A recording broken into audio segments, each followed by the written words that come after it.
পরিবর্তন হচ্ছে police, RAB ও আনসারের পোশাক।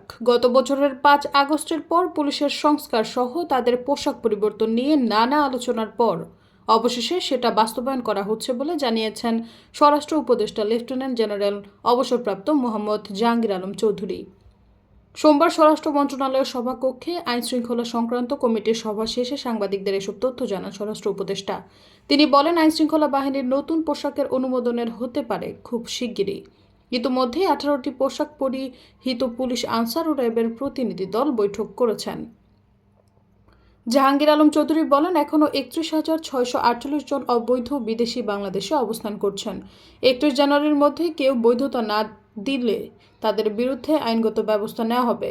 তিনি বলেন, দেশে গত 30 অক্টোবর পর্যন্ত অবৈধ বিদেশি নাগরিকের সংখ্যা ছিল 49,266 জন। তবে 18 জানুয়ারি 2025 পর্যন্ত এই সংখ্যা কমে দাঁড়িয়েছে 31,648 জন। গত 14 জানুয়ারি পর্যন্ত অবৈধ নাগরিকের কাছ থেকে 10,53,00,000 টাকা জরিমানা আদায় করা হয়েছে। স্বরাষ্ট্র উপদেষ্টা আরও বলেন, আমরা তাদের সময়সীমা বেঁধে দিয়েছিলাম। নির্ধারিত সময় অতিবাহিত হলে আমরা তাদের বিরুদ্ধে কঠোর ব্যবস্থা নেব। এসব অবৈধ বিদেশিদের যারা কর্মসংস্থান করে দিচ্ছে তাদের বিরুদ্ধে ব্যবস্থা নেওয়া হবে।